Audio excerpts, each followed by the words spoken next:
这位小姑娘小时候因偷自行车，意外觉醒了超强羽毛球才能，直接成了奥运冠军，还意外捡到了一个超高颜值的男神做男朋友。从那以后，她的人生就开始了逆袭之旅。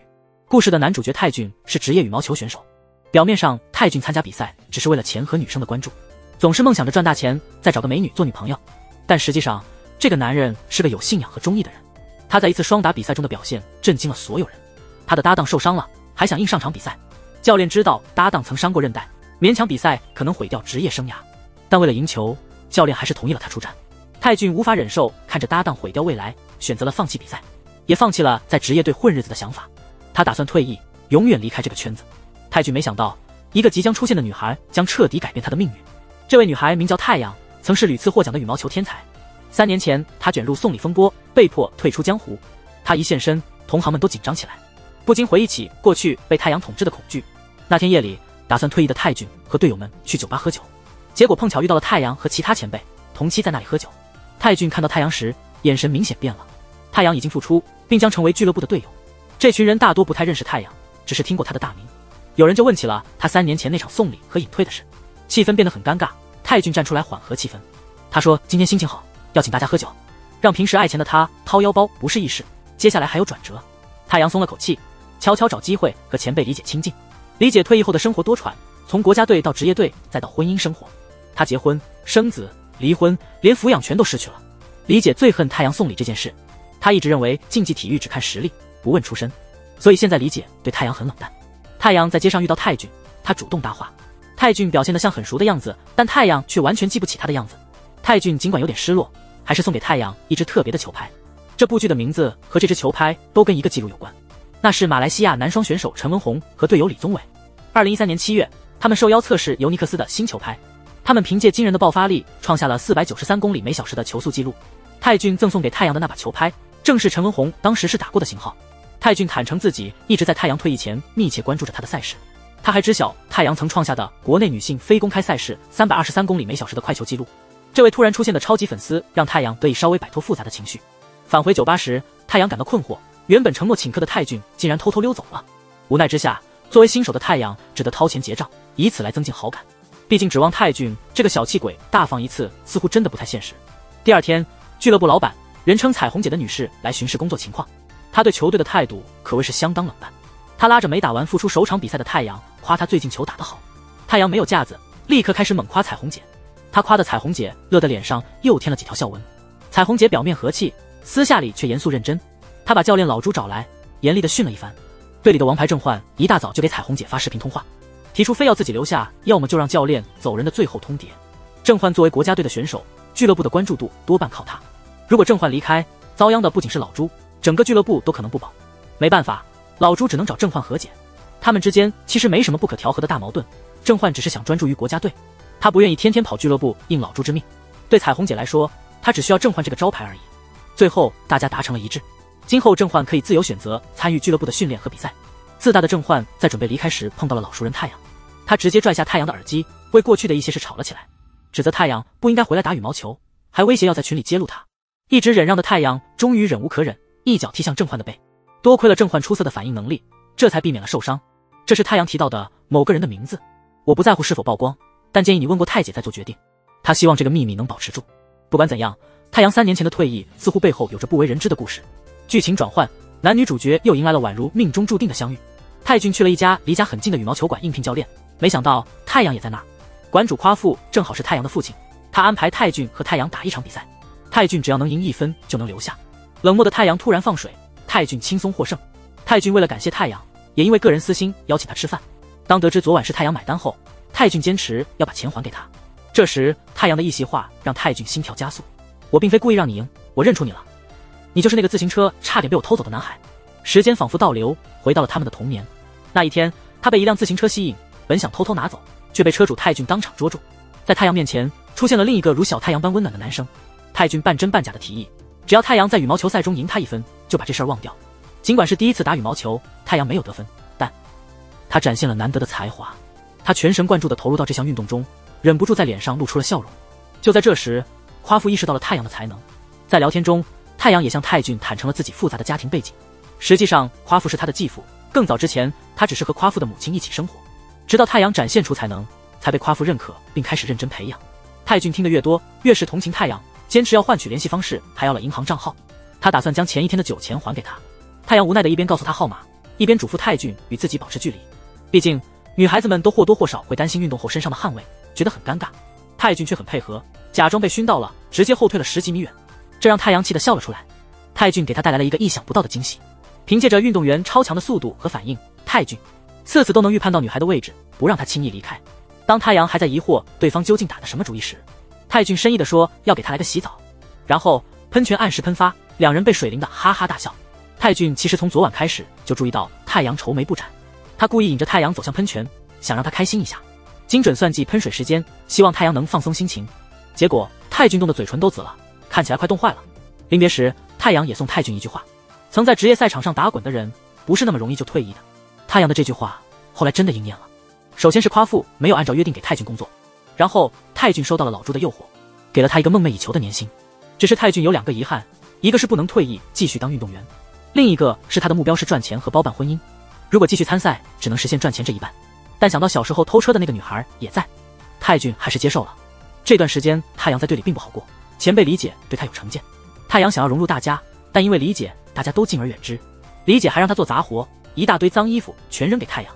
太阳辛苦工作，一声怨言都没有，但李姐还是不放过他。有次太阳晾衣服时，李姐跑来吓唬他。李姐心里一直有个结，就是羽毛球场。李姐认为球场是圣地，不该被金钱左右，要凭实力说话。但太阳的出现让他觉得羽毛球场变脏了。对于那些辛苦训练的运动员来说，这很不公平。面对李姐的责骂，太阳默默流泪，没有反驳。李姐走后，太阳收到泰俊关心的消息，问他为何复出。这个问题让太阳更加失眠，脑海里不断回放过去的片段，其中总是出现一个叫太姐的前辈。心烦意乱的太阳跑去球馆练球，他练到汗水和眼泪混为一体，也无法分散注意力。就在这时，泰俊出现了，他意外地回归了赛场。泰俊笑着说是因为钱多。泰俊一向只对钱和媳妇感兴趣，新签的队伍给了不少钱，现在泰俊想要得到太阳。泰俊还没采取行动，就遭遇了一系列的意外。李姐老是因为过去的矛盾找太阳的麻烦，他一发飙，连教练都得让步，队里的气氛都被弄得很差。小白还告诉泰俊，球队的规矩特别严，黄赌毒统统不能碰。泰俊马上宣誓说自己绝不沾赌毒。小白不屑地说，你这是在跟我玩文字游戏，黄赌毒的黄。小白叮嘱泰俊别做不现实的梦，甚至球队里纯真的爱情都是禁止的。泰俊注意到小白在说话时总是深情地望向远处的女队员大美，心里那把小算盘立刻响起了噼啪声。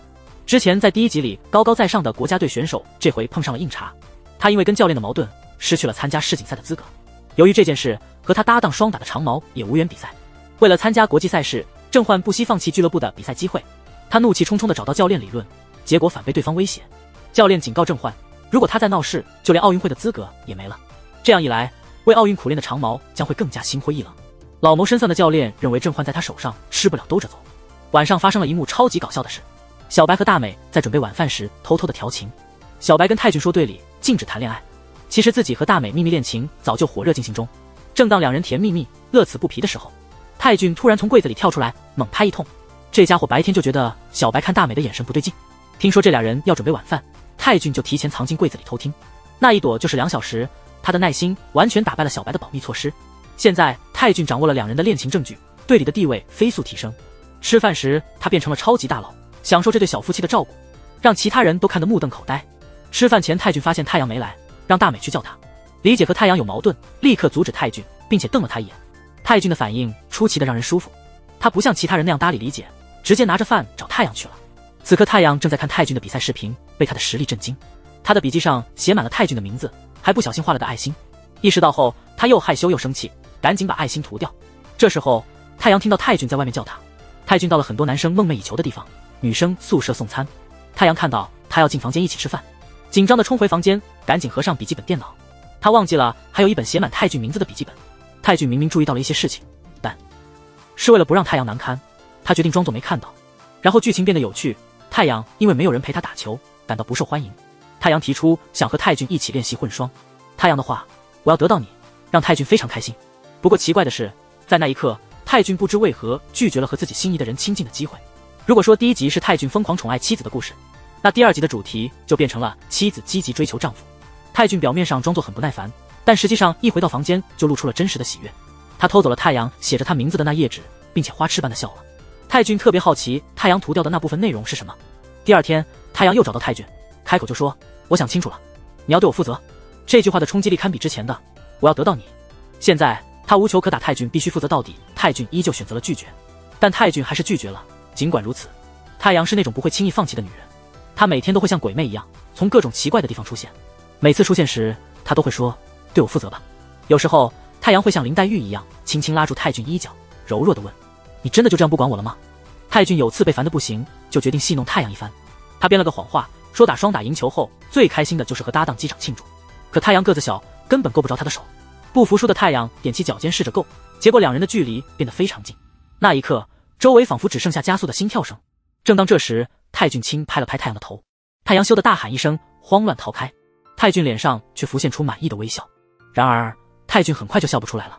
李姐挑战太阳，结果以11-2的分数完胜太阳。太阳因长时间没比赛，状态严重下滑。泰俊正在苦恼该怎么帮太阳恢复状态。这时他的另一位 CP 郑焕又回来了。这家伙在发布会上失控，结果被禁赛1个月。他的房间正好是泰俊之前挑中的那间。两人都很帅气，实力也强，本来就互看不顺眼。现在为了抢房间，两人互相扯被子、砸枕头，感觉随时都会拍成耽美剧一样。夜里，郑焕为了报复，故意踩了睡地上的泰俊一脚，还说自己每10分钟就要去卫生间一次。泰俊忍不住大喊：“你这是尿频，得勇敢接受治疗！”郑焕气得差点真的回来往泰俊身上尿。第二天，泰俊结束了和副 CP 的斗气，又开始担心主 CP 太阳。太阳被队友骗说要去跑马拉松，傻乎乎一个人到指定地点等。泰俊得知后，赶紧打电话告诉太阳真相。见到心上人受排挤，泰俊心里非常难过。他想不通太阳为何不向大家澄清送礼误会的真相。泰俊曾在酒吧偶遇太阳，无意中听到他独自自语：“如果我有送礼的钱就好了，算了，我就演绎他们误解的那个富家女好了。”另一方面，太阳并没有被这些充满恶意的生活打垮，即使被骗，他也要独自跑完那个根本不存在的马拉松。奔跑中，太阳回想起了过去的一些记忆，记得那时太姐和郑焕是一对，太阳常帮他们掩护，当时那3个人的关系非常好。往事已经落幕，夜晚降临时，太阳并没有把自己被骗去跑马拉松的事告诉教练，结果因为缺席了训练，太阳被罚在白天跑步，晚上还得接着跑。泰俊看在眼里，感到非常心疼。他找到太阳，询问对方为什么总是一个人承担那么多的困难和苦衷。今天被骗的事情，太阳没有说，之前的步行会也没有解释。此刻的太阳情绪非常敏感，他向泰俊承诺自己不会再缠绕他，并请求泰俊也离自己远一些。在分别之前，他犹豫了很久，最终还是说出了一直压抑在心中的真实想法。其实，太阳找泰俊作为搭档，并不是因为急迫而随意选择的，而是因为看过泰俊很多视频，觉得他非常厉害。只是泰俊自己并没有意识到自己的天赋，表现得很颓废，因此太阳才想要一直待在泰俊身边，鼓励他找回那份被埋没的天赋。泰俊听了这话，彻底沉默了。第二天，一听说太阳生病，泰俊立马跑去了医务室。太阳已经睡着了，呼吸很平稳。泰俊看着他，不由得又想起了昨晚的谈话，还想到了很久以前的事。泰俊的姐姐是个世界级的运动员，每当泰姐获奖，父母和邻居都会欢呼雀跃，他们甚至称泰姐为韩国的女儿。泰俊其实也很有实力，只是他每次赢得小比赛的金牌都觉得不值得炫耀。长期生活在姐姐的光环下，泰俊习惯了忽视自己的才华，他总觉得自己怎么也比不上泰姐。正当泰俊沉浸在这些悲伤的回忆中时，队里年纪最小的小吴也接到了一个令人悲伤的电话。他高中时候很尊敬的教练去世了，郑焕听说小吴请假的原因，就默默地跟了出去。小吴年纪小，家里可能没有合适的症状，而且作为外地人，回家换衣服也来不及，所以郑焕就借给了小吴自己的衣服。郑焕平时看似高傲，其实也有温柔的一面，他甚至记得小吴唯一一次提及那位已故教练的事。郑焕努力安慰着哭泣的小吴，小猪恰好看到了这一幕。郑焕的善良让小猪露出了淡淡的微笑。这时太阳醒了，看到了装睡的泰俊，他立刻气呼呼地走开了。泰俊追到体育馆时，看到太阳坐在地上哭泣。为了让太阳恢复活力，泰俊像个淘气的中学生一样大叫起来：“快来看啊！”太阳哭得鼻涕都出来了。太阳气得想打人，追着泰俊跑到了操场。泰俊给了焕然一新的太阳一剂强心剂，他希望他们俩能成为搭档。泰俊之前没有和太阳组队，是想让他找个更强的人快速提高。现在他决定按照太阳的意愿，先提升自己，再一起携手前进，然后一起保护彼此，像双子星一样一同升起。泰俊的话终于打动了太阳。他们回到体育馆，太阳让泰俊把手举高，太阳短跑几步跳起来击掌，两人的笑容明亮如同2颗小太阳一样。这时教练的女儿小猪来探班了，郑焕突然想到，就拉上小猪临时组成一队，他们准备好好给太阳和泰俊一队一个下马威。郑焕的计划也确实奏效了，太阳和泰俊配合的不默契，状态也不好，实力也显得不足，整场比赛都被压制。泰俊想起太阳的养父说过的话，太阳一旦愤怒就会爆发出惊人的潜能，所以他开始挑逗太阳在意的事情，试图激起他的斗志。曾经的天之娇女太阳状态短暂回暖，凭借一记凌厉的杀球拿回1分。泰俊心满意足地笑了，他很清楚实力上的差距不可能靠偶然爆发弥补，所以他假装受伤中断了比赛。副教练发现后非常生气，泰俊不满地回怼副教练的不作为，副教练任由太阳的信心受挫，副教练肯定会更偏袒国家队的郑焕。太阳无意间听到了他们的争执，之后两对情侣关系变得更近，一对当然是泰俊和太阳。泰俊跟朋友喝酒时，他们抢过他的手机给太阳打电话，骗说泰俊醉了让太阳来接他，两人开始有更多的单独相处时间。你送我回家，我帮你涂药。错过了宿舍的门禁，只能在球场睡地上。太阳睡觉时一直嘟囔，他不停地滚到泰俊那里，泰俊哭笑不得，把手给他当枕头。太阳醒来被吓了一大跳，泰俊告诉他嘟囔的事，太阳感到尴尬，原来他吧唧嘴不是因为梦里在吃食物，而是梦到了在吃泰俊的嘴唇，两人的关系在悄然发生变化。另一方面，小猪似乎对郑焕有点意思，他谎称要给他介绍女朋友，又说那人没来。他总是找机会让自己和郑焕更亲近，与郑焕的冷淡相反，泰俊经常会主动，比如太阳的养父送来的草莓没人吃，泰俊为了不让太阳难过，把大美和小白叫来一起吃草莓，说要是不吃完就公开他们俩的恋情。他们俩没办法，差点吃到得糖尿病。太阳看到草莓被吃完，心里好受了一些。晚上，太阳跟泰俊倾诉心事，跟他在一起很舒服，但总觉得这样不应该。这番话让泰俊觉得很疏远，心里很难过，默默地走开了。画面转换，太阳在郑焕的家乡遇到了他。郑焕的父亲是当地的鲍鱼大亨，搞了一场羽毛球比赛来宣传儿子。这种比赛奖项在业界通常不被认可，结果没几个人愿意来，只有几个边缘人物被派过来。郑焕和太阳面对面，彼此看着就不顺眼。几年前，郑焕受了太阳的伤害，和太姐分手并失去联系，他对太阳积怨甚深。太阳被郑焕斥责得很难过，失落离开的太阳回忆着过去和太姐快乐的时光，那时的太姐总是替人顶罪，而现在他们却成了陌生人，再也没联系。在最低谷时刻，太阳遇见了最近有些疏离的泰俊。泰俊和郑焕关系不好，他原本说好不参加比赛，但为了不让太阳孤单，他还是来了。那一刻，太阳头锤猛撞在泰俊胸前，委屈与眼泪在哭泣中爆发。太阳渴望胜利，想回到心爱的舞台上。泰俊决定帮太阳赢，他细心地脱下太阳不舒服的新鞋，亲手帮他把鞋撑宽松。泰俊用他的幽默感让太阳一次次笑出声。接着，泰俊给太阳带来更多惊喜，他将双方的站位调整为男前女后，考虑到男性由身高带来的视野优势以及力气大的特征，而通常混双比赛女选手会站在往前。这次战术调整不是泰俊一时兴起，接下来的连胜让所有人目瞪口呆。像这种地方土豪举办的比赛，冠军奖杯含金量稍微次点，但奖金却很丰厚。来参赛的都是有实力的隐形高手。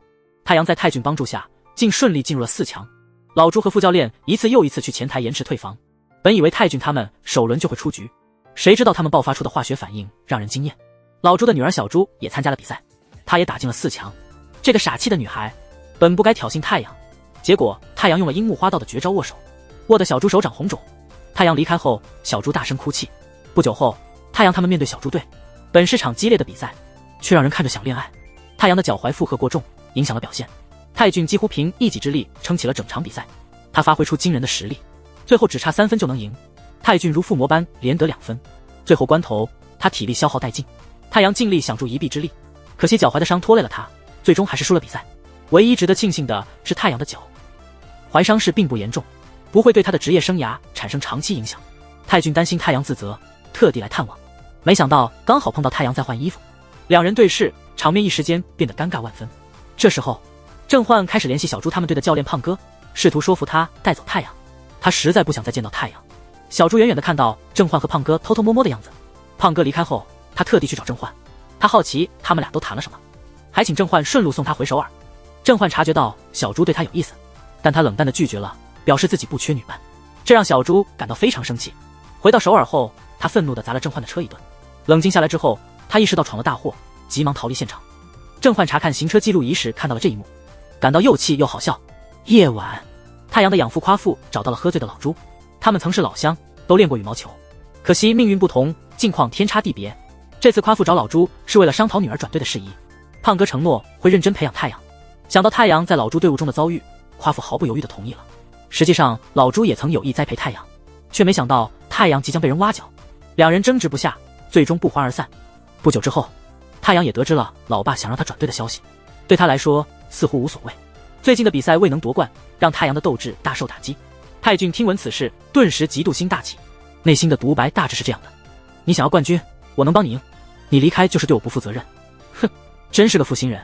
尽管心里这么想，泰俊最终还是什么也没说，气冲冲地离开了。第二天，太阳突然想到一个问题：小猪他们队为什么会突然来挖角？太阳开始怀疑这背后有郑焕的影子，一番追问，果然发现是郑焕在暗中操作。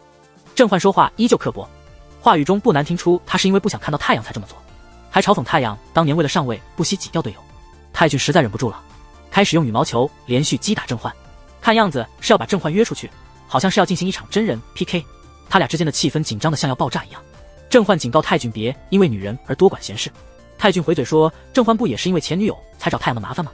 两人终于动手了，好在副教练及时赶到，防止了事态进一步恶化。那晚郑焕约小猪出来，口口声声说是要请客吃饭赔修车费，其实他是因为孤单加上心烦，想找人陪陪。小猪很精明，立刻看穿了郑焕的真实意图。那一晚他安静地听着郑焕的抱怨，他变成了最佳的聆听者。泰俊舍不得太阳离开，但又不想让太阳继续在队里受委屈，所以最后他选择了不挽留。但他用另一种更直接的方式表达了自己的心意，那就是一个突如其来的热吻。泰俊的吻让太阳完全懵了。泰俊给他1天时间好好考虑他们俩的关系。太阳真的很想答应，他对泰俊也有感觉。他回家后情书写了一半，但一想到自己就要转队了，还有一大堆杂事没处理，也担心会耽误泰俊，最终他还是决定放手。泰俊心里苦不堪言，他每天消极怠工，失恋的心情写在脸上。体能教练胖头鱼实在看不下去了，直接过肩摔了泰俊，想通过这种方式让泰俊清醒。泰俊索性躺在地上彻底放弃。太阳转队的决定本来已是板上钉钉，然而一个突发小插曲让情况发生了变化。小猪无意中听到胖哥和别人的谈话，得知他们挖太阳的真正目的并非培养他，而是打算将他塑造成挣钱的工具。看不过去的小猪悄悄地去找老猪告状。泰俊偶然听到了父女俩的对话，他夜里去找郑焕，追问为什么要破坏太阳的运动生涯。郑焕沉默了，他说自己联系胖哥挖人只是因为不想再见到太阳，他没想到对方会这么贪婪。在泰俊的再三请求下，郑焕第二天急忙回到队里，请求老猪出面。老猪最后一刻出现，在太阳和胖哥签约前阻止了一切，太阳的运动生涯得以保全。在初雪飘落的夜晚，太阳默默地回归，泰俊不甘心就这样放弃，趁机用外套从背后偷偷抱住了太阳。雪花飘飘，两人之间的气氛却异常温馨。与情感高涨的泰俊不同，郑焕的心思则更为复杂，他再一次的情感低潮，探索到了更深的谷底。孤单的郑焕邀请小猪共进晚餐，却在喜欢他的女孩面前只谈论着他所喜欢的那个女孩。小猪觉得不被尊重，愤怒地离开了。太杰已经远离郑焕很久，郑焕难得的再次春天却又迅速枯萎。第二天，太阳终于意识到泰俊一直的好意，不能违背自己的心意，决定接受泰俊。他害羞的不敢直接表白，本想写完情书就逃跑，结果被泰俊抓个正着，非要当面读完那封情书。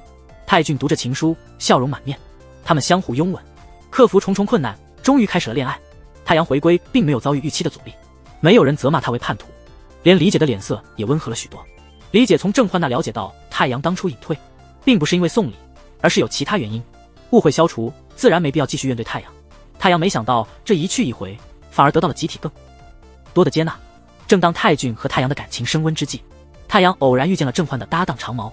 泰俊听到他们的谈话，才知道太阳在隐退前与自己的姐姐太姐关系很好。泰俊的脸色有些古怪，似乎想到了什么。随后队伍遭遇了集体性的灾难，只有身强体壮的太阳幸免，全队因吃汉堡食物中毒。这次事件暴露了不同待遇，国家队选手有床位，其他人只能在过道打点滴。泰俊为了能和太阳亲近，稍微好转就逃出了，甚至不顾一切在太阳的宿舍过夜。他证明了自己是个守承诺的人，说不会对太阳做什么，他真的什么都没做。太阳对此感到意外的欣慰，哦不，是非常满意。他非常赞赏泰俊的守诺精神。第二天，队员们纷纷返回，泰俊为了不被发现，选择了爬窗逃跑。他在楼下对着太阳疯狂扭动，经历了一夜的同居和爬窗逃脱，热恋中的男女觉得每次经历都新鲜有趣。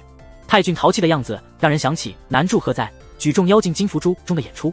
有了爱情的助力，泰俊和太阳都状态勇猛。在随后的选拔赛里，二人表现抢眼。这次选拔赛主要考验的是体能和意志力，并没有设定具体的胜利分数，关键是谁能坚持到最后。最终，泰俊和太阳在各自的队伍中都坚持到了最终。公布男子队名单时，泰俊靠着和郑焕势均力敌的表现获得了入队资格，而在女子队，大家普遍认为太阳会凭借恢复的状态获得名额。出乎意料的是，名额却给了比太阳先倒下的大美。太阳的坚韧此时显露无遗，他就像那打不死的小强。毫无动力的晚上又开始了高强度的独自训练。球场上总有人在忙碌着，有人在情场上忙碌。郑焕对上次对小猪不礼貌的行为感到内疚，他主动约小猪出来见面。小猪不记仇，见郑焕低头服软，便拉着他去算塔罗牌。塔罗牌显示他们是有结婚缘分的人。还没来得及高兴，郑焕就被粉丝认出来了。平时冷漠的郑焕脱下外套遮住了小猪，努力不让他被认出，避免惹上麻烦。郑焕护送小猪上车，小猪的心跳猛烈，仿佛中了3枪。他深陷郑焕的魅力，难以自拔。车上他故意触碰郑焕的手，口中还假装不经意地说：“哎呀，怎么又碰到了？”郑焕又好气又觉得好笑，最后忍不住抓住了小猪的手。这些天他思考了很多，最终放下了上一段感情，打开心扉，接受了活泼的小猪。这一刻，两人的关系尚未明朗，而小猪已经脸红心跳，控制不住自己的情绪。在另一边，太阳忙完球场后开始清理场地，他邀请来安慰自己的泰俊一起去海边吃海鲜。泰俊没有多问，只是跟随太阳的指引，开车3个小时来到了海边。在这里，泰俊得知了太阳隐退3年的去向。原来他一直隐藏在一家海鲜店里帮忙杀鱼。太阳与店老板久别重逢，非常高兴，一顿吃喝玩乐下来，没被队伍选中的失落心情也烟消云散了。太阳向泰俊坦白，他经历过3年的绝对低谷，现在的困难对他来说都不再是问题。泰俊再次被太阳的乐观心态所吸引。那一夜，两人在车里沉沉入睡，以为这将是一个新的起点。但第2天在海边的对话，给泰俊带来了深深的打击。太阳祝贺泰俊成功入选，我绝对不会有嫉妒之心，因为我曾经因为疑似嫉妒毁了一个姐姐的前程。在太阳的讲述中，泰俊才明白，原来太姐并非因训练受伤而结束运动生涯，而是被太阳拉着去喝酒，深夜爬雪山时不慎摔伤，叠加上太阳的麻痹大意，误以为没事，没有立刻送太姐去医院，结果导致伤势恶化。太阳拿奖杯时总感觉心里有愧，总觉得自己辜负了太姐，尤其是太姐对这事一直保持沉默，对外始终说是训练受的伤。此时太阳还不知道太姐是泰俊的亲姐姐，他紧紧抱住泰俊。泰俊在努力控制自己的情绪时抱住了太阳，看着姐姐的眼泪，泰俊的泪水也忍不住流了出来。随后是大赛的到来，泰俊努力抑制着面对太阳时的复杂心情。比起太阳，还有另一个人让他更难以直视，那个人是郑焕。郑焕因为女友的职业生涯被毁而怨恨太阳。泰俊仔细想了想，猜到郑焕可能是太姐的前男友。泰俊本就不喜欢这家伙，此刻看着他更是满脸不屑。可偏偏教练让他们俩搭档打双打，这下子真是惹出大麻烦了。泰俊下定决心要在比赛中超过郑焕，绝不充当辅助。郑焕也不甘落后，与泰俊针锋相对，最终还是依靠郑焕神级的表现赢得了比赛。夜里，小猪把郑焕叫到天台，送上祝福的同时试图制造些暧昧。郑焕抱怨小猪挑了个糟糕的地方，他大喝一声，那些躲在天台秘密约会的情侣们尴尬地逃离了。原来这里是许多情侣秘密约会的地方。不巧的是，泰俊和太阳也在这。郑焕和泰俊这对冤家见面，相看两不厌，两人开始互相吐槽。想要劝架的太阳也被波及。泰俊因为保护妻子而对郑焕怒喷，怒斥他总是纠结过去的事。郑焕不想让小猪被太姐的事情牵扯进来，于是让小猪先离开。接下来的争执中，郑焕在动手方面占了上风，泰俊赢得了口头上的部分。泰俊质问郑焕是否是假装对前任情深，其实已经轻易和小猪在一起了。他觉得郑焕是为了摆脱内疚感，才将过去的问题全部归咎于太阳。郑焕的不成熟和逃避责任的态度，导致了以前的女友无法依靠他，最后选择离开。泰俊并未透露提到的前女友太姐其实是他自己的姐姐。郑焕听了这话，无言以对，开始反思自己的行为。躲在一旁的小猪听着，心情复杂，难以名状，他的心中五味杂陈。郑焕走后，泰俊向太阳解释，他之所以这样攻击性强，是因为不希望太阳再次受伤。太阳感慨地表示，有时深夜醒来会自问，自己明明是个有罪之人，是否配得上现在的幸福。郑焕这次没有给予太阳温暖的安慰，而是半开玩笑地叹了句，我的天啊，我怎么就选了个难缠的女人。泰俊接下来遇到的一系列事情让他心情更为复杂。首先，他和郑焕的双打比赛被取消了，他只能坐在场边观战，全程都觉得难以忍受。晚上回家时，他看到太阳假扮成太姐的粉丝来送果篮。太阳离开后，他复杂的心情让他拎起门口的果篮回了家。通过和父母的交谈，他才知道这样的礼物每个月都会收到。太阳仿佛成了泰俊和郑焕之间的缓冲剂。太阳离开泰俊家后，遇到了去棒球场练习的郑焕，他安慰郑焕不要把泰俊说的话放在心上，爱上别人并不意味着对过去的人有愧，有时候只是因为缘分不够，和过去人的记忆会永远留在心中。郑焕面无表情，但太阳的话却给了他极大的勇气。第2天，太阳继续去鼓励泰俊，告诉他比赛时教练一直在关注他。缺乏自信的泰俊听了又重新振作起来。郑焕则去了小猪所在队伍的大巴车，在一群人面前，他摸头又加油，十分亲密。小猪忍不住了，他私下找到郑焕，提出了一个赌注：如果郑焕今天的比赛赢了，他们就正式成为情侣；如果输了，就各自拿一瓶酒向对方道别。爱情真是奇妙，他让郑焕和泰俊恢复了斗志。在教练的帮助下，郑焕和泰俊再次搭档参加比赛。这一次，他们调整了心态，正常发挥，顺利赢得了比赛。太阳高兴地去买饮料庆祝泰俊的胜利，泰俊也急切地向太阳赶去。就在这时，一个突然出现的女人让太阳的笑容瞬间凝固。太姐回来了，她是来看弟弟的，没想到遇到了太阳。这一刻，两人的心情都无比复杂。当年太姐因为不想让太阳受到指责，而选择隐瞒了自己受伤的真相，但这并不意味着她已经原谅了太阳。即使流浪海外多年，太姐的心中依旧对太阳耿耿于怀。太姐不听太阳的苦苦哀求，决然转身离开了。远处的泰俊目睹了这一切，心里难以言表的难受，但泰俊表面上装作什么都没看到，陪太阳去购物，尽力让他开心，说着玩笑话，还争着付账，这让太阳心情稍微舒缓了些。到了夜晚，小猪要求郑焕履行如果赢了比赛就交往的承诺。郑焕慌张，希望能再等一段时间。小猪突然哭了起来，他明白郑焕仍然放不下那个神秘的初恋，感到自尊心受损，打算离开。实际上郑焕已经开始对小猪有感觉了，他立刻抱起小猪，想要好好谈谈。与此同时，太阳去拜访太姐，开门的太妈发现女儿情绪不佳，遗憾地告诉太阳改天再来。临走时，太妈还给了太阳打车费，希望他以后能多来陪陪太姐，帮助他振作。太阳心里更加自责了。这时，太姐在给弟弟下命令，她通过新闻得知泰俊和太阳是网球搭档，要求弟弟必须远离太阳。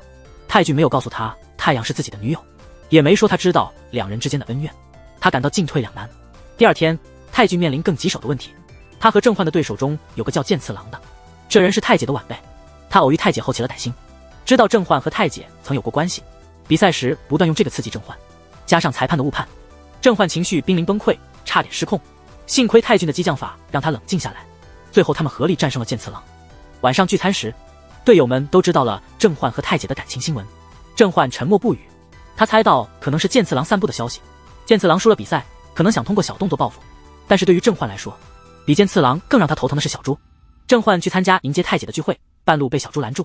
小猪已经知道太姐是郑焕的初恋，即使知道有强大的情敌，他还想争一争。可惜这一次小猪败下阵来。另一方面，郑焕没等到迎接太姐的聚会就差不多结束了。太阳也出现在了聚会现场，他跪下向太姐深深道歉，愿意把当年发生的一切都说清楚。就像著名哲学家道明寺所言，如果道歉有用的话，还需要警察做什么？太姐拒绝了太阳迟来的坦白和赎罪，决然地选择了离开。正好泰俊来找太阳，他意外地从别人口中得知了太阳跪地道歉的事，内心感到非常复杂。他追上太姐，试图说服她释怀过去的伤害。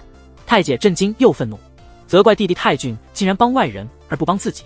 这时郑焕也来找太姐，听着姐弟俩的争吵，他才明白自己的冤家泰俊原来是太姐的弟弟。太姐此刻没心情谈话，郑焕只好带着泰俊去喝酒发泄。酒后，两人都倾吐了心中的真情实感。泰俊表示感激郑焕3年前陪在太姐身边，泰俊一直生活在姐姐的阴影下，和姐姐的关系很远。郑焕的陪伴填补了泰俊作为弟弟的位置。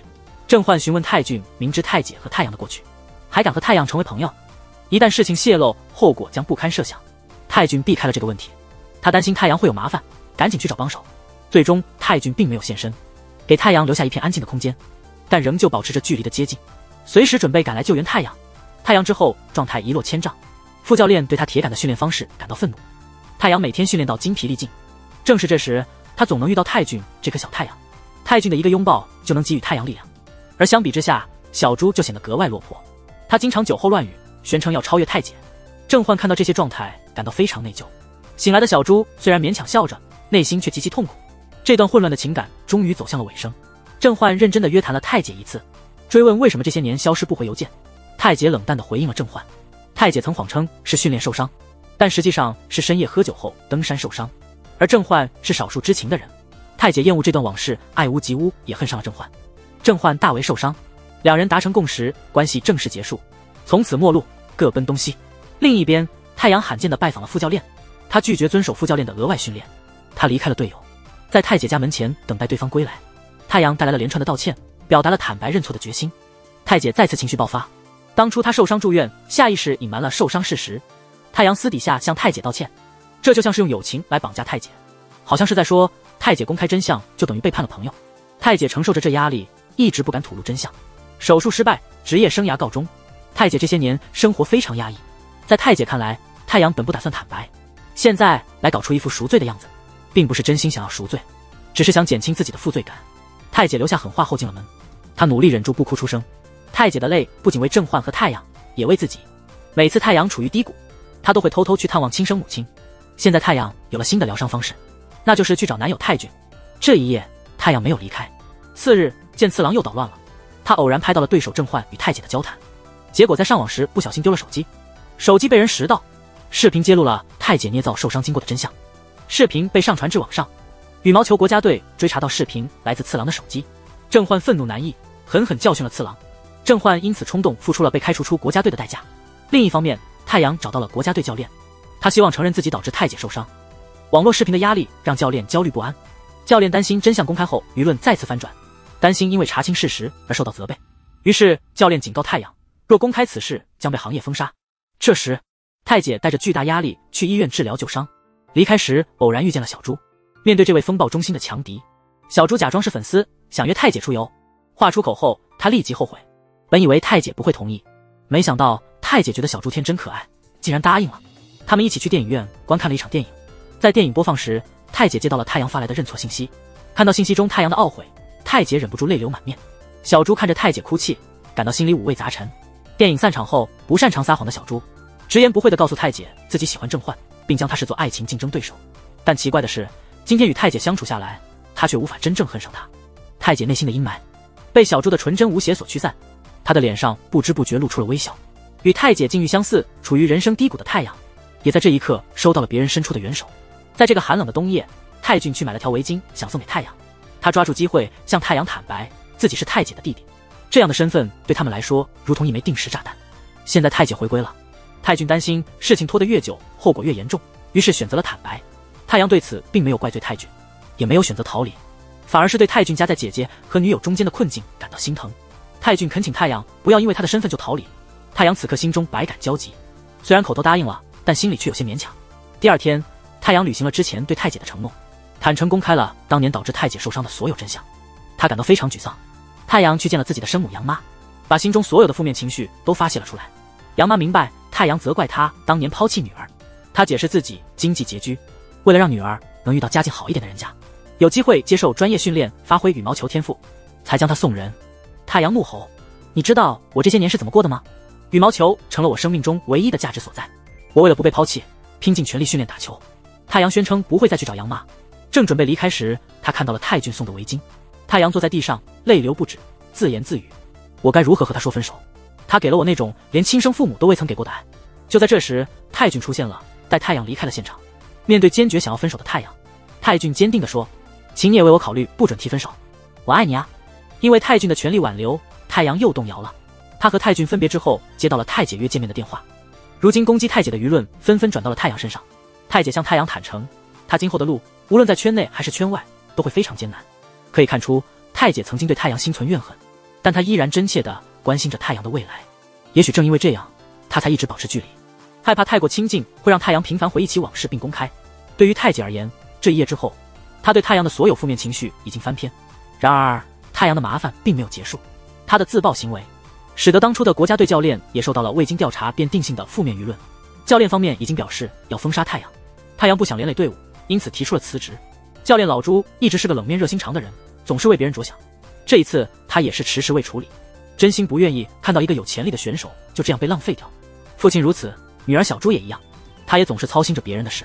她担心郑焕因为被开除出国家队而感到难过，所以向太姐透露了郑焕因为替太姐打架才受到处罚的事实。太姐了解真相后，内心痛苦难耐，当晚便约了郑焕见面。她用尖刻的话伤害了郑焕，因为太姐害怕冲动的郑焕会因为她的出现而影响到自己的职业生涯。郑焕不知情地上了套，带着伤痛离开了太姐。此刻，太阳正与太俊谈论有关太姐的话题。对于太俊来说，他的前半生都是在太姐辉煌的阴影下度过的。太阳是为数不多认可他天赋的人，当这份感激之情与爱情混合在一起时，太俊更是不可能轻易让太阳离开。第二天，太俊意外得知太阳打算离开球队，最让他难过的是太阳一直对他隐瞒这件事。太俊感到非常愤怒，但即便如此，他还是没有发火，而是去找老朱，卑微地为太阳求情。躲在门外偷听的太阳脸上露出复杂的情绪。夜晚，泰俊来到健身房找太阳，男方想要挽留，女方却想离开，他们彼此有情，却因为残酷的现实而不能在一起。太阳因为对太姐的愧疚，无法接受和泰俊的恋情给太姐带来的2次伤害，同时这也会使泰俊在家庭和外界之间处境尴尬。对太阳而言，他们曾经热烈的爱过就已经足够，这段感情对他来说已经非常珍贵。泰俊沉默良久，没有做出回应。与此同时，另一个通常沉默寡言的男人郑焕异常主动地给出了回应，他邀请小猪一起吃饭，有点尴尬地感谢他的关心。太姐主动帮忙，希望能开导郑焕。这次郑焕下定决心要真正的放下对太姐的感情，他告诉小猪再耐心等待一些时日，等到冬天过去，春暖花开的时候，他会把过去的一切爱恋都翻篇，开始新的生活。小猪满脸期待地询问，春暖是指3月1日、4月1日，还是立春的时候呢？正当这两人正艰难前行，追求新生活的时候，太阳却被往事牵扯，陷入了无尽的黑暗之中。自从太阳揭露了真相以后，太妈经过深思熟虑，最终还是忍不住找到太阳，为太姐出头。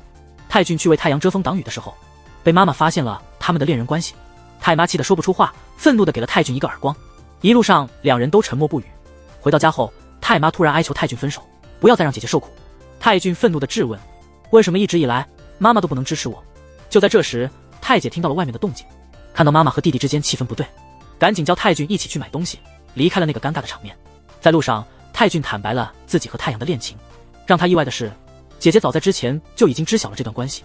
原来在之前太姐和太阳的谈话中，太阳已经说出了他的恋情，并表示决心分手。太姐语重心长地对泰俊说，如果泰俊任性地继续这段关系，太阳就会因为泰俊的关系经常见到他们一家，那样他将带着愧疚度过余生。泰俊情绪激动，让姐姐停止说下去。这时太姐表示无奈，她不理解为什么大家都要对爱情小题大做。第二天，老朱最终还是决定为太阳站出来。他带着太阳满腔怒火去找国家队的教练，利用自己前辈的身份向对方表达了歉意。是的，他并没有选择硬碰硬，而是用自己的面子帮太阳争取了继续打球的机会。球场上得意，情场上失意。那天夜晚，泰俊约太阳到酒吧，他们畅饮直到深夜。泰俊鼓起勇气说出了心里的话，我们分手吧，我真的很喜欢你。这两句话虽然看似矛盾，却让他们俩都露出了苦涩的笑容。分手后，他们各自面对着各自的地狱，他们拼命忙碌，试图忘记对方，但感情这东西往往不讲道理，心里喜欢，嘴上却说不喜欢，骗得了别人，却骗不了自己。郑焕听泰俊说了他们分手的事，原本因为太姐的问题，郑焕对太阳很不满，但现在看到太阳那么可怜，他心软了，打电话告诉太姐太阳现在的状况。太姐才知道太阳是在教练的威胁下，公开了是他让太姐受伤的事实，并且因为太姐和泰俊分手感到难过。电话那边的太姐心情复杂，郑焕又去找太阳想和解，太阳也为他之前的失误承担了惩罚。郑焕最终释怀，不再责怪他。曾是最好的队友和伙伴的他们又和好如初。太阳也回到了球队，但他和泰俊之间气氛变得尴尬，和前任做朋友始终是个大难题。泰俊很是痛苦，这种痛苦几乎让他陷入了职业生涯的毁灭性危机。这天，太姐给弟弟送来小菜，泰俊突发奇想，想和姐姐打羽毛球。之前泰俊和姐姐有过深入的交流，他已经释然了，不管是这次分手，还是之前因为姐姐的成功感到自卑，其实都不是姐姐的责任。太姐感觉到泰俊似乎一夜之间成熟了许多。随后是兄妹间的比赛，在太姐还没发球时，他就看出弟弟的站姿有问题。凭借多年的专业经验，他断定泰俊受伤了。在太姐的坚持下，他们去了医院，结果太姐的判断是对的，泰俊受伤了，需要休息几天。幸好及时发现，问题不大。听到消息的太妈这才放心。让医生惊讶的是，这种伤理应会很痛，泰俊却好像没什么感觉。后来泰俊陪太妈到医院门口，太妈看着儿子生病的样子，回想起逼泰俊和太阳分手，心里有些难过。当下他只能安慰儿子，将来会遇到更好的。急匆匆来的太阳听到了他们母子的谈话，心里五味杂陈，但没有出面。太妈离开后，泰俊独自在长椅上坐了好久。太姐出来叫他回病房休息，却意外地看到了远处的太阳。太姐在心里默默做出了决定。他们刚回病房，郑焕就来看望了。泰俊知道他和郑焕之间还有些误会，于是把这位曾经的男女朋友赶出去买零食。在便利店里，两人带着复杂的心情开始了交谈，他们彼此祝愿对方幸福。郑焕终于放弃了不切实际的挽回希望，太姐也没再假装厌恶郑焕来推开他。那个晚上，郑焕鼓起勇气邀请小猪出去，他曾说要等到天气回暖再开始新恋情，现在春天来了，是他的时候了。小猪感觉到了郑焕的诚意，脸上浮现出幸福的微笑。在另一方面，原本已经离开的太阳又急匆匆地返回医院，因为收到了太姐发来的短信。太姐的短信暗示太阳可以去医院找独自一人的泰俊。太阳一直很在意太姐的看法，如今太姐都点头了，太阳终于抑制不住内心的思念，回到了病房。他责怪太俊不好好照顾自己的身体。这时太俊解释了他没发现伤势的原因，只因为分手之痛太过撕心裂肺，相比之下身体上的痛实在微不足道。他们意外地意识到，分手并没有像他们想象中那样让对方更幸福。太俊再也骗不了自己，他大步前行，紧紧拥抱了太阳。太阳的手无力地悬着，但最终还是轻轻地回报了太俊。两人陷入了一个极其尴尬的境地，明明知道对方心里有自己，却因为种种外在因素迟迟不能复合。但接踵而至的一个事件意外地帮了他们。太俊出院后，队内另一对情侣的秘密恋情被曝光，为了分散注意力，他们把太俊和太阳牵扯进去，这就尴尬了。太阳想要解释，却总是被打断。最后大家误以为他们还在一起，只要太俊和太阳有所接触，大家就会起哄。这群人就像是天真的学生，对别人的早恋既好奇又兴奋。相比之下，小猪就惨了，他正是和郑焕交往，却不如分手的那对显得热闹。小猪打扮得漂亮，准备和郑焕约会，结果他却邀请他去买运动鞋，准备一起打球。小猪用尽撒娇本领，也没能改变郑焕的主意，这让他很是生气。他想要的是浪漫的约会，共进晚餐，看电影，现在却觉得自己像是太姐的替代品，哪有约会去打球的。最后小猪丢下郑焕范儿出走，最绝的是郑焕光叹气不去挽留。许多运动员和郑焕一样，生命中只有运动，一旦离开了他们最精通的领域，他们感到的就只有孤独和迷茫。队长由于年纪和天赋的限制，虽然不甘心，但今年仍然举行了退役典礼。队长在获奖方面虽然不太出众，但他却是队伍中的好人和调解者。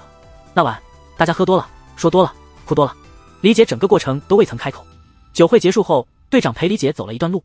这些年队长一直暗恋李姐，目睹了她的恋爱、结婚、生子和离婚，一直保持着队友的身份与她相处。如今连这最后的联系也即将消失，队长向李姐要了最后一个拥抱，李姐也很心痛。事实上后来她也察觉到了队长的情谊，但她有女儿，不想拖累队长，他们终究成为彼此的依靠。这一刻，醉酒的太阳正和太俊、郑焕一起往宿舍走，在路上遭遇了太姐的突击，两位女士又独自去喝了一场。太姐最终和太阳和解了。白天夸父找到太姐，想为女儿赔礼道歉。从夸父那里，太姐了解到太阳小时候的辛苦和压力，也因此释放了心中的结。第二天，轮到郑焕和教练老朱解决误会。他提议和小猪打混双，一会儿说请把女儿托付给我，一会儿叫伯父，最后又说我一定会承担责任的。老朱差点当场气炸，质问郑焕到底做了什么要负责的事。之后老朱开始追问小猪和郑焕到底是什么关系。小猪为了保护郑焕，谎称自己单相思，还警告老朱不要干预，否则自己就要离家出走，剃个光头，天天喝酒，随便找男人。老朱愤怒而又无奈的回应，叫他别胡闹，嘲讽他早就不再家住宿舍了，还说剃光头，他都想把他的头发拔光了。郑焕在门外偷听了整个过程，逐渐被小猪的豪放所吸引。这天郑焕顺着小猪的意思带他去约会了。小猪的爱情像春天一样温暖，太阳则迎来了事业上的转机。副教练终于开始给他更多出场机会，心情大好的太阳熬起了牛骨头汤，打算把这份心意送给太俊，让他感到一丝温暖。我们虽然已经分手了，但每当他遇到伤心或开心的事，他的第一反应总是想到太俊，而他最担忧的还是太俊的伤情。给太俊送去汤，太阳整个过程都不敢直视他的眼睛。太俊对此哭笑不得，他也没有太放在心上，毕竟马上就要参加比赛了。不知为何，大家都突然不愿与他搭档，这让太俊最近的心情变得有些沉重。回到宿舍喝汤时，太俊意外从队友那里听说了真相，原来是太阳因为担心太俊的伤势，才威胁其他人不要和他组队。知道了真相，太俊的心情复杂难以言表。那天晚上，他再次约太阳出来，告诉他医生说他的伤势没问题，可以参赛。现在太阳因为影响了他的比赛前途，应该承担责任。